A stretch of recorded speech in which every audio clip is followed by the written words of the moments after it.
Part 1. The Hidden Chains. Why pleasing others is quietly destroying you. Have you ever found yourself saying yes when everything inside you screamed no?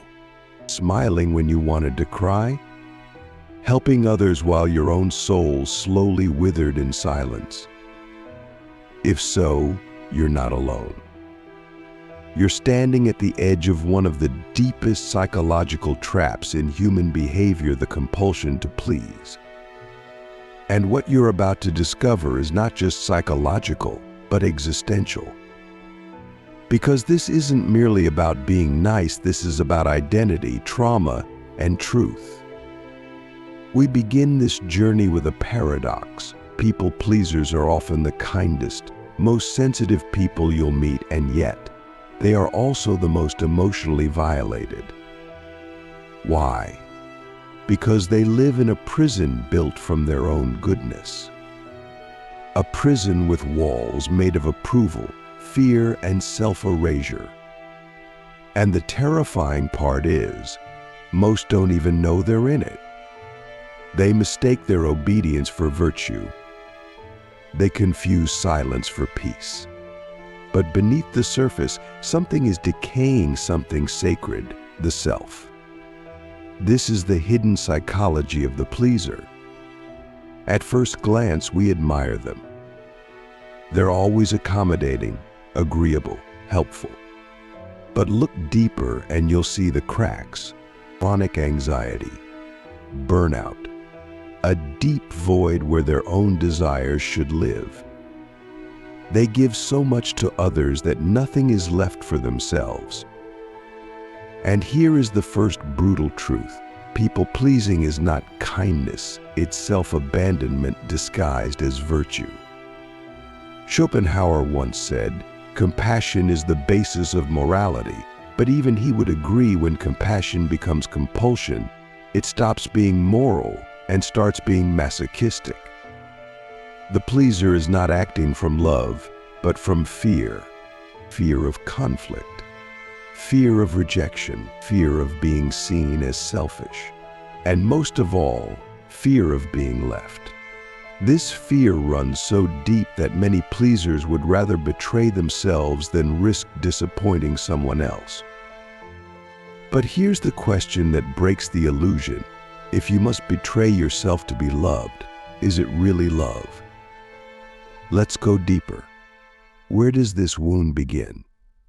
For most, it begins in childhood, in homes where love was conditional, where being good meant being quiet, agreeable, invisible, where showing anger or disagreement led to punishment, withdrawn affection, shame, or emotional exile.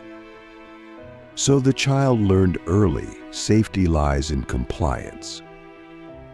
And this pattern, once formed, becomes the blueprint for adulthood.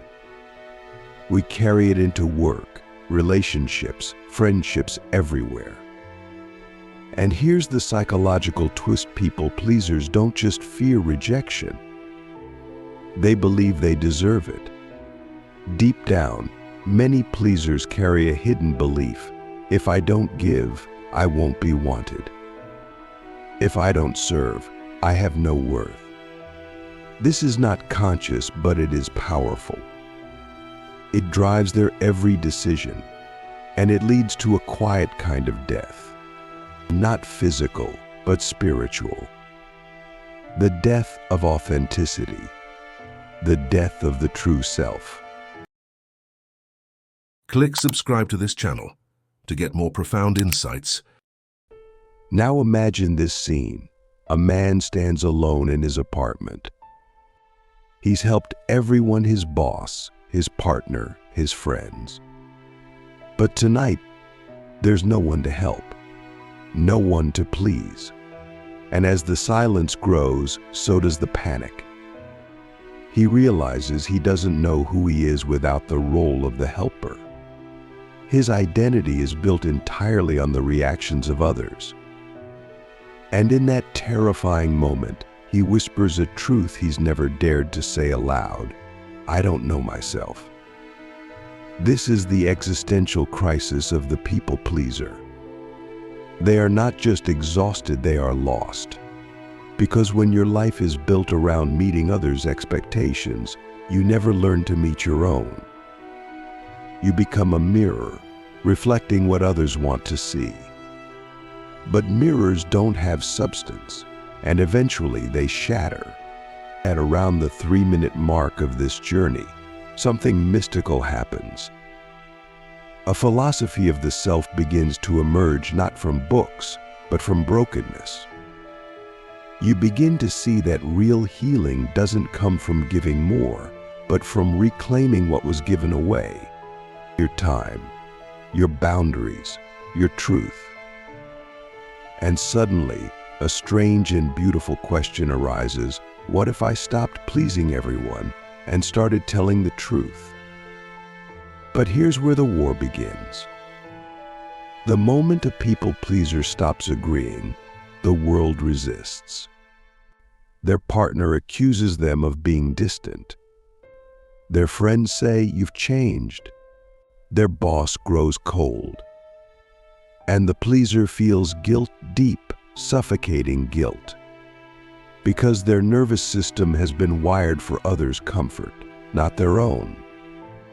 So when they begin to honor themselves, it feels like violence. But it's not violence. It's liberation. The philosopher Kierkegaard once wrote, "The crowd is untruth." And for the pleaser, the crowd has always defined truth. They've looked to others to define what is acceptable, lovable, worthy. But solitude, real solitude, offers a different kind of truth. It asks, what do you want? What do you believe? What do you feel? And for the pleaser, these questions are terrifying because they've never been allowed to ask them before. Let's be honest, breaking this pattern feels like dying. Saying no feels like betrayal. Asserting your needs feels like aggression. But that's only because your mind has been trained to equate self-respect with selfishness. This is the great lie, and it has kept generations of sensitive, intelligent, compassionate people trapped in emotional slavery. But once you see the lie, you can't unsee it, and that's when the real transformation begins. Imagine another scene. A woman sits across from her partner. For years, she's agreed to things she didn't want. She smiled through discomfort. She said it's fine when it wasn't. But tonight, something changes. She says no, not angrily, not dramatically. Just no. And in that moment, she reclaims a piece of her soul.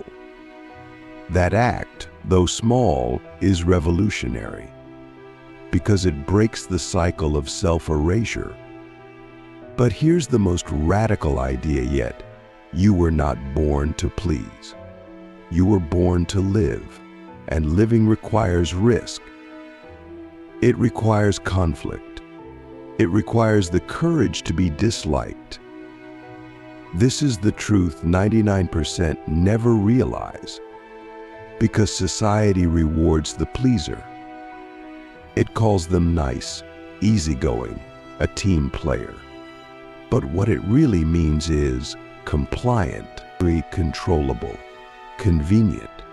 And if you want to be free, you must stop being convenient. Nietzsche declared, become who you are, not who they want you to be, not who they approve of, who you are. That is the journey of the recovering pleaser. Not to become cruel, but to become whole. Not to abandon compassion, but to include yourself in it. Not to reject others, but to stop rejecting yourself. Now let me ask you the question that could redefine your life. What would you say, do, or become if you were no longer afraid of disappointing anyone? Let that question sit with you. Let it burn through every mask you've ever worn. because the truth beneath it is your liberation. Part 2. Breaking the mirror, the inner war of a recovering pleaser. Now that we've pulled back the veil and seen the hidden chains that bind a people pleaser, the next step is both the most terrifying and the most sacred: breaking the pattern. And let's be clear, this is not a light switch you flip. This is an inner war. A war between who you've been and who you were meant to be. Between the voice that says keep the peace and the voice that says speak your truth. And when these voices collide, something inside you cracks, but that crack, if you're brave, becomes the place where light enters. Let's go to the battlefield. You wake up one day and you decide, today I will not betray myself. Today I will say what I mean. And then it happens. You say no to a request. You draw a boundary. You speak your truth. And what comes next is not applause, it's anxiety. That sick, sinking feeling in your stomach. That voice screaming, you've done something wrong. This is the withdrawal symptom of a people pleaser breaking their addiction to approval. Yes, addiction, because that's what it is. People pleasing is not just a habit, it's a psychological addiction to external validation. It gives you a high every time someone says, "You're so kind," or "I can always count on you," or "You're the best." But like all addictions, it comes with a cost. You begin to chase the high, even when it empties you. And eventually, your worth becomes tied entirely to how well you can serve others. You become a servant, not a sovereign. Here lies the powerful insight. People-pleasing is not generosity. It is self-neglect dressed in politeness. And this politeness is often praised by culture, by religion, by family systems that benefit from your silence. But praise is not the same as peace. And if you look closely, you'll see the cost of your compliance: resentment, exhaustion, a quiet rage that simmers beneath your smile. You've become a master of emotional suppression, and it's killing you softly. At around minute 3 of this journey, something surreal happens. You begin to remember who you were before the performance began. The child who had preferences, who said no without guilt, who cried freely, who asked for things without shame. That child still lives inside you, buried beneath layers of shoulds and musts. And your healing begins when you go back to that child and say, "I'm sorry I left you behind." But here's the paradox. When a people pleaser wakes up, they often swing too far in the other direction. They become rigid, aggressive, cold. They mistake boundaries for walls. They confuse honesty with harshness. This is a phase, a necessary overcorrection. Because when you've been silent for so long, your first words might come out raw. That's okay. It's part of learning how to speak again. The real mastery is this: learning to speak with truth and compassion, to say no without guilt, to disagree without shame, to value your time, your energy, your needs not above others, but alongside them. This is not selfishness. This is balance. And balance is what the people pleaser has been denied their entire life. Jung said, "The privilege of a lifetime is to become who you truly are." But to do that, you must pass through the fire of rejection. Because when you stop being who others want you to be, some of them will leave. And that will hurt. It will feel like loss. But it is actually freedom. Because anyone who only loved the mask you wore never really loved you. Let's pause here and ask a question that could shatter everything you've built your life around. If every person who loved you walked away the moment you stopped pleasing them, would you still choose to be yourself? That's the threshold. That's where the real work begins. Because your healing requires that you answer yes, not because you want to lose people, but because you finally understand you cannot afford to lose yourself anymore. Now let's go into a deeper layer. The nervous system of a people pleaser is wired for hypervigilance. You scan every room, every tone, every facial expression, asking, are they upset? Did I do something wrong? How can I fix it? This is not just emotional, it's neurological. Your body has been trained to anticipate danger and emotional disconnection. So when someone is disappointed in you, your entire system lights up like a fire alarm. This is why healing requires more than insight, it requires regulation. You must teach your body that it is safe to disappoint people, safe to be disliked, safe to set boundaries. This is done through breathwork, through therapy, through slowing down your responses. You begin to notice the panic rising and you breathe through it.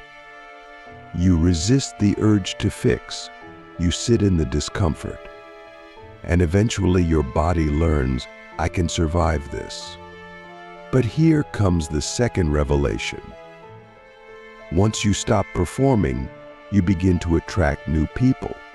People who don't need you to be perfect. People who respect your no. People who love your truth more than your compliance. And this is when the real beauty emerges, relationships built on authenticity, built on freedom, where you don't have to earn love, you simply receive it. This is the reward of the recovering pleaser. Not becoming hard, but becoming whole. Not living in fear of conflict, but knowing you can navigate it with grace. Not needing to be everything for everyone, but being fully yourself for the few who matter. You go from being drained to being energized, from being used to being chosen, from being seen as helpful to being seen as human. Let's revisit the mirror metaphor. A people pleaser is a mirror, reflecting others. But when you smash the mirror, when you stop reflecting and start expressing, you become art. Not everyone will like your art, but the right people will. And more importantly, you will. So we end this part of the journey with a challenge. One small act of truth. One honest no. One difficult conversation. One moment of discomfort. That is all it takes to begin the transformation. Because with every act of truth, you reclaim a piece of yourself. And eventually, you are no longer a fragment, you are whole.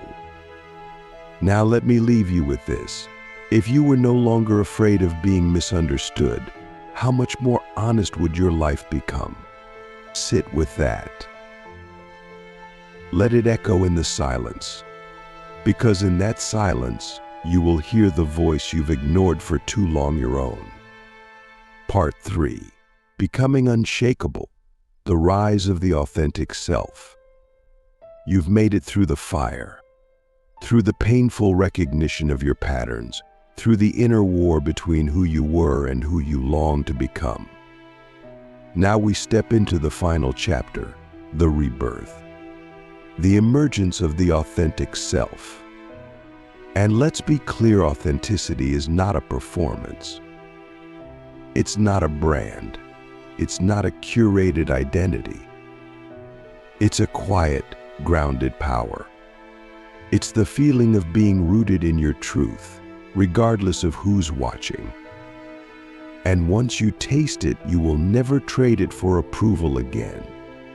This is the moment most people pleasers never reach. They get stuck in the guilt, in the shame, all in the fear of who they'll lose.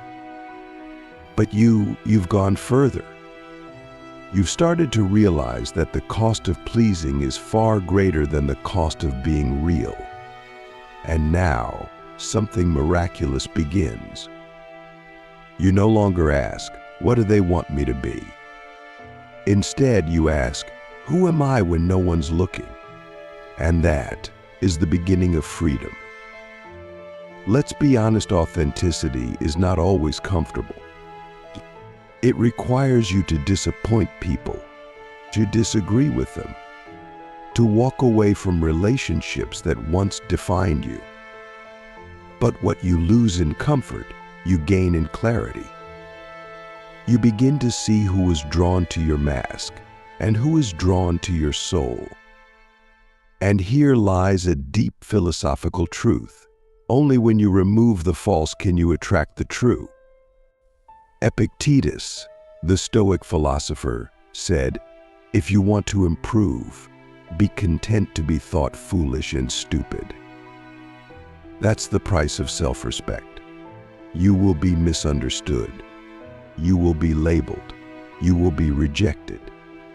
But in that rejection, you find something priceless, your own approval. And when you truly approve of yourself, the opinions of others lose their grip on your nervous system. This is where we witness the wow factor of the recovering pleaser's journey. A moment so few reach, but one that changes everything. You no longer need people to like you. You choose who to connect with. Your energy becomes sacred. Your time becomes intentional.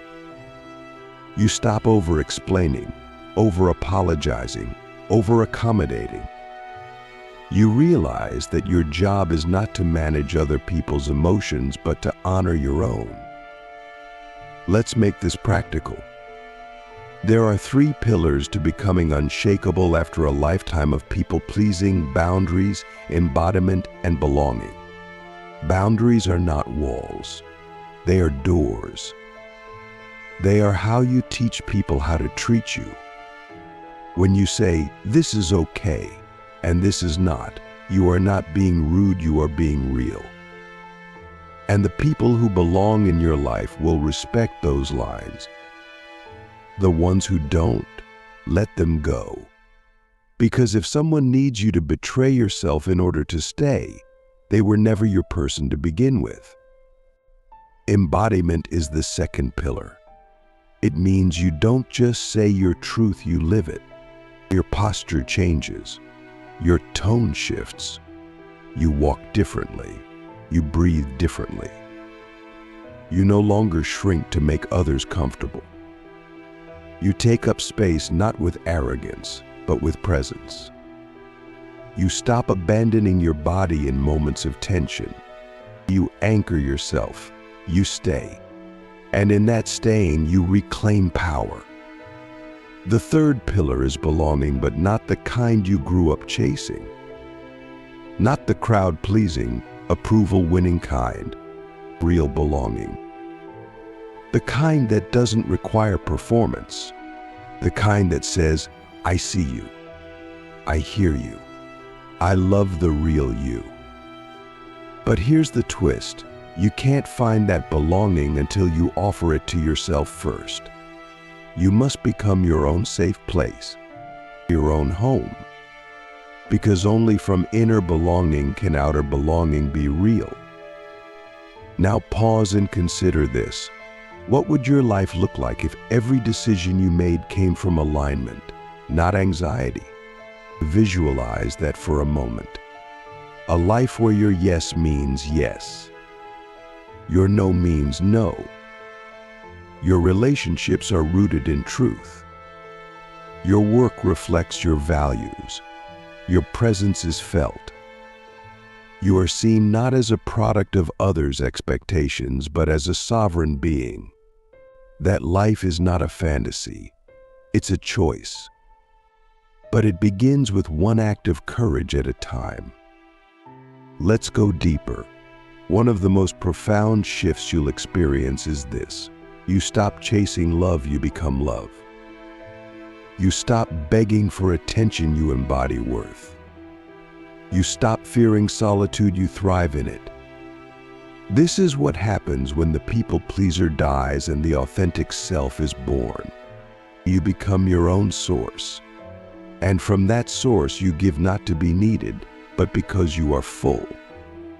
Viktor Frankl, a psychiatrist and Holocaust survivor, wrote, "When we are no longer able to change a situation, we are challenged to change ourselves." For the pleaser, the situation has always been, how do I make them happy? But the deeper challenge is, how do I become whole? And that shift from external control to internal transformation is the key to lasting peace. You begin to understand that not all suffering is bad. The suffering of boundaries, the suffering of saying no, the suffering of being misunderstood. These are growing pains. They are the labor of rebirth. And eventually they give way to something extraordinary, peace. Not the false peace of avoiding conflict, but the true peace of living in alignment with your values.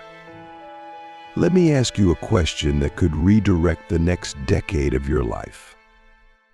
What are you still doing just to be liked? That is quietly killing your soul. Sit with that. Let it sting. Because if it stings, it's speaking truth. And truth is the only medicine that heals the people pleaser's wound. Now imagine this. You wake up one morning and realize you don't owe anyone a performance. You don't have to hustle for belonging. You don't need to prove your worth. You just are. You belong to yourself. And from that place, you move through the world not as a servant of approval, but as a creator of truth. This is the final transformation.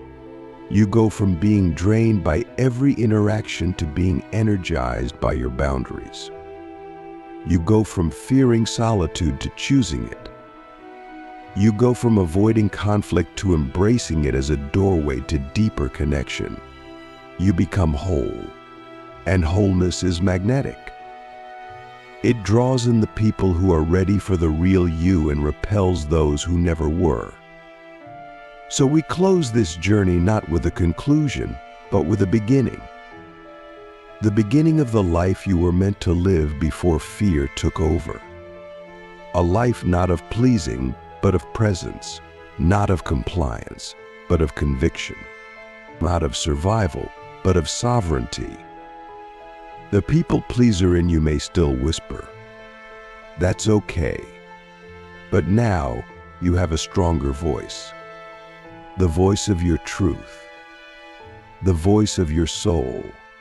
Let that voice lead. Because the day you stop pleasing is the day you start living. Now go. Take one conversation, one boundary, one moment of truth, and let that be your revolution.